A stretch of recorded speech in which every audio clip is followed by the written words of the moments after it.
ये आजादी गांव, गरीब, किसान, मजदूर, खेत खलिहान तक पहुंच पाएगी, या यह आजादी देश के चंद मुट्ठी भर अमीरों तक सीमित रह जाएगी? वे कहते थे कि गोरों से तो आजाद हो जाएंगे, पर क्या भारत के ही भूरों के पास तो कहीं नहीं ना आजादी टिक के रह जाएगी। आजादी तो हम अंग्रेजों से ले लेंगे, पर क्या यह आजादी एक आम व्यक्ति तक जाएगा? आज भी उस पर सवाल है। कलकत्ता के फुटपाथों पर जो नंगे बदन आंधियां सहते हैं, उनसे जाकर पूछो वो 15 अगस्त के बारे में क्या कहते हैं। कि राजमहल के अंदर अरे गहरे तनकर बैठे हैं बुद्धिजीवी, गांधी जी के बंदर बनकर बैठे हैं, अरे खैरे नत्थु खैरे तंत्री बनकर बैठे हैं, जिन्हें होना था जेलों में वे मंत्री बनकर बैठे। हरिओम। कि सैनिक अपने प्राण गंवाकर देश बड़ा कर जाते हैं, बलिदानों की बुनियादी पे राष्ट्र खड़ा कर जाते हैं। जिनको माँ के बलिदानी बेटों से प्यार नहीं होगा, उनको तिरंगे को लहराने का अधिकार। भीतर जो हमारे सदन में बैठे लोग हैं, सरहद पर जो डटे हैं खड़े हैं, वो अपना काम करती है, पर जो सदन में बैठे हैं वो अपने काम से कहीं ना कहीं दगाबाजी करती है। स्वतंत्रता दिवस की हार्दिक हार्दिक असंख्य शुभकामनाएं। इससे पहले जो लाइव था उसमें कुछ त्रुटियां थी और कुछ झिलमिलाहट आ रही थी। पुनः लाइव आए हैं, काफी रात है, लेकिन चूंकि स्वतंत्रता दिवस की बेला है, समय है, टाइम है, तो जाहिर सी बात है जब हम लोग छात्र जीवन में थे तो उस दिन रात को विशेषकर रात को नींद नहीं आती थी। सुबह स्कूल की तैयारी, भाषण देना, कंपटीशन में भाग लेना, बहुत सारी प्लानिंग होती थी। रात को लगभग इतना देर तक जाग जाते थे। तो फिलहाल समस्त देशवासियों को स्वतंत्रता दिवस की हार्दिक शुभकामनाएं। भारत देश सन 1947 15 अगस्त अंग्रेजों की एक तानाशाही, दमनकारी शासन के लगभग 250-300 वर्षों बाद भारतवर्ष स्वतंत्र हुआ। जब स्वतंत्रता की बात आती है तो असंख्य अनगिनत क्रांतिवीरों का नाम जहन में आता है, जिनके बलिदान से, तप, त्याग, संघर्ष से ये राष्ट्र का निर्माण हुआ, ये राष्ट्र स्वतंत्र हुआ। उनमें कुछ जिनको आज की युवा पीढ़ी शहीद आजम भगत सिंह, चंद्रशेखर आजाद, अशफाक अली खान, नेताजी सुभाष चंद्र बोस, सरदार वल्लभ भाई पटेल, पंडित जवाहरलाल नेहरू, महात्मा गांधी, डॉक्टर राजेंद्र प्रसाद, ऐसे कई नाम सामने जहन में आते हैं। जब भारत राष्ट्र को स्वतंत्र कराया गया था तो एक ही विचारधारा थी कि इस राष्ट्र में समानता हो, हर एक व्यक्ति भय, भूख, भ्रष्टाचार से दूर एक शांत, एक समानता पूर्वक वातावरण में अपने जीवन का आनंद ले यापन करे। युवा पीढ़ी की बात करें तो देश भगत सिंह को सबसे पहले युवा पीढ़ी याद करती है। उनका एक कथन था, मैं बार बार दोहराता हूं, कि हम अंग्रेजों से तो आजादी ले लेंगे, पर क्या यह आजादी गांव, गरीब, किसान, मजदूर, खेत खलिहान तक पहुंच पाएगी, या यह आजादी देश के चंद मुट्ठी भर अमीरों तक सीमित रह जाएगी? वे कहते थे कि गोरों से तो आजाद हो जाएंगे, पर क्या भारत के ही भूरों के पास तो कहीं नहीं ना आजादी टिक के रह जाएगी? आज इस बात को मानना होगा। भगत सिंह ने जो चिंता जताई थी कि आजादी तो हम अंग्रेजों से ले लेंगे, पर क्या यह आजादी एक आम व्यक्ति तक जाएगा? आज भी उस पर सवाल है। देश के प्रधानमंत्री हुआ करते थे माननीय श्रद्धेय अटल बिहारी वाजपेयी पंक्ति कहते थे कि कलकत्ता के फुटपाथों में नंगे बदन जो आंधियां सहते हैं, उनसे जाकर पूछो वो 15 अगस्त के बारे में क्या कहते हैं। कि कलकत्ता के फुटपाथों पर जो नंगे बदन आंधियां सहते हैं, उनसे जाकर पूछो वो 15 अगस्त के बारे में क्या कहते हैं। तो आज कहीं ना कहीं वो मसला आज भी जीवंत है। तो खैर ये चर्चाएं होती रहेंगी, लेकिन आज एक गौरवशाली समय है, एक गौरवान्वित करने वाला दिन है। सबको, राष्ट्र को स्वतंत्रता दिवस की हार्दिक शुभकामनाएं। कि भारत को जो मिटा सके ऐसा कोई अभिमानी नहीं, कि भारत को जो मिटा सके ऐसा कोई अभिमानी नहीं, इतना खून बहेगा सरहद में जितना गंगा में पानी नहीं। भारत की क्रांति वीरों के रक्त के बाद भारत देश स्वतंत्र हुआ है। फिलहाल अभी देश में हर घर तिरंगा अभियान चल रहा है। सरकार का स्वागत है। क्योंकि तिरंगा हमारे हृदय में वास करता है, ये हृदय का विषय है। लेकिन मेरा मानना है हृदय और दिमाग दोनों को संतुलन बनाकर चलना चाहिए। अगर तिरंगा हमारा हृदय है तो संविधान हमारा दिमाग है। अतः हर घर तिरंगा के तर्ज पर ही हर घर भारत का संविधान, ये मुहिम भी चलनी चाहिए। क्योंकि भारत दुनिया का सबसे बड़ा लिखित संविधान है, सबसे बड़ा गणतांत्रिक व्यवस्था को सुचारू रूप से चलाने वाला देश है, संवैधानिक देश है। तो संवैधानिक देश में संविधान की चर्चा, संविधान की जानकारी हर एक भारतीय को होनी चाहिए, यह बात तो तय हो।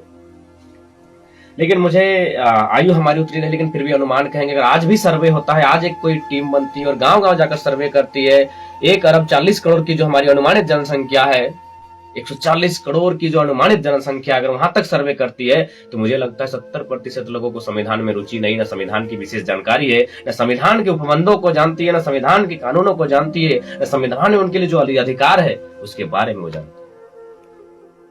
जब भारत एक संवैधानिक देश है और संविधान सर्वोच्च ग्रंथ है, तो सर्वोच्च ग्रंथ की जानकारी हर एक भारतीय को होनी चाहिए। लेकिन ये मेरा अपना ओपिनियन है कि 70% ऐसे लोग, मैं अपने गांव का उदाहरण देता हूं, तो शायद मेरे गांव की 2000 की जनसंख्या है, मुझे लगता है 250-300 लोग होंगे जो संविधान को शायद ठीक ठाक जानते हैं। साथ ही साथ मैं ये अपील विनम्रता के साथ, अगर मेरा संदेश कहीं तक पहुंचता है, संविधान सरल भाषा में होना चाहिए, टूटी फूटी जैसी भी एकदम आसान सरल भाषा में, ताकि हर एक व्यक्ति, कम पढ़ा लिखा व्यक्ति भी समझ पाए। अगर सिर्फ पढ़े लिखे लोग ही समझेंगे तो फिर जाहिर सी बात है, जो भारत की शैक्षणिक व्यवस्था क्या है सभी जानते हैं, कितने लोग तब संविधान क्या जानकारी रख पाएंगे। अभी जैसे एक शब्द का, एक वाक्य का हम जिक्र करते हैं, पाकिस्तान को प्रव्रजन करने वाले कुछ व्यक्तियों के नागरिकता के अधिकार, प्रव्रजन। बताइए, मैं अपने ही गांव को उदाहरण देता हूं। मेरे गांव की जनसंख्या 2000 की लमसम है। मुझे लगता है शायद 20 से 50 की संख्या में लोग होंगे जिनको प्रव्रजन का अर्थ मालूम हो। इसका मतलब होता है कि जनसंख्या जब दूसरे जगह हस्तांतरित हो जाती है, उस शब्द को प्रव्रजन कहा गया है। बताइए, इसीलिए मैंने कहा सरल शब्दों में। तो कहीं ना कहीं शायद ये सरकार की दिलचस्पी नहीं है कि एक आम व्यक्ति संविधान को समझे, वो जागरूक हो पाए। बिल्कुल कैसे, इसीलिए मैंने कहा। अब यहाँ और एक लाइन का जिक्र है, संसद द्वारा। ऐसे बहुत सारी लाइनें हैं जिनको आपको फिर से पढ़ने के बाद फिर ट्रांसलेट करना होगा, इस शब्द का, हिंदी शब्द का फिर अर्थ जानना होगा कि संसद द्वारा नागरिकता के अधिकार का विधि द्वारा विनियमन किया जाना। विनियमन, बताइए विनियमन। मैं फिर अपने ही गांव को उदाहरण दूंगा, 2000 की जनसंख्या, 20 से 50 लोग शायद विनियमन का अर्थ जानते हैं। इसका मतलब है नियंत्रण करना, रोकना। तो इसलिए संविधान सरल होना चाहिए।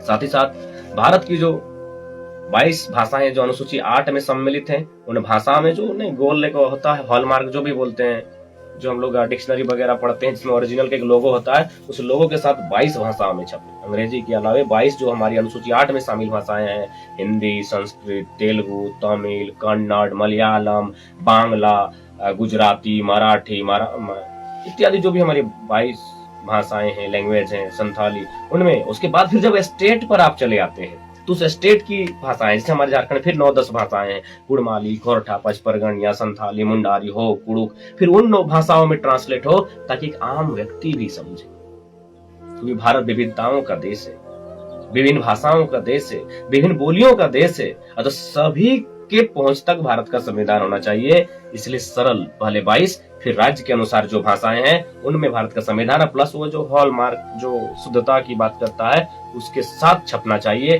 ताकि कोई डब ना करे और गलत मिथ्या जानकारी ना रखे और कानूनों को तोड़ मरोड़ कर प्रेजेंट ना करे। तो भारत का संविधान, मेरा मानना है, घर घर तक पहुंचे, तिरंगे के तर्ज पर। तिरंगा हृदय तो संविधान दिमाग, दोनों से हम लोग मजबूत रहें और दोनों का कॉम्बिनेशन हो तो बेहतर। इसलिए आज पुनः भारतवर्ष के सभी जनता जनार्दन को स्वतंत्रता दिवस की हार्दिक, असंख्य, असीमित शुभकामनाएं, और आशा करते हैं राष्ट्र हमारा एक उन्नत राष्ट्र के रूप में स्वयं को परिभाषित करे। लेकिन आज मन में बहुत सारे सवाल आते हैं, खैर सवाल कभी बाद में करेंगे। जो सपना हमारे देश के क्रांतिवीरों ने देखा था, उस सपने को साकार करने के लिए राज्य, केंद्र की सरकार, जो दिल्ली में बैठी गवर्नमेंट है, उसे सोचना चाहिए, उसे पहल करना चाहिए। एक आम व्यक्ति तक आजादी का लुत्फ उठा पाए, एक ऐसी व्यवस्था होनी चाहिए। लेकिन आज एक आम व्यक्ति कहीं ना कहीं आजादी का अनुभव नहीं कर रहा कि कलकत्ता के फुटपाथों में नंगे बदन जो आंधियां सहते हैं, उनसे जाकर पूछो वो 15 अगस्त के बारे में क्या कहते हैं।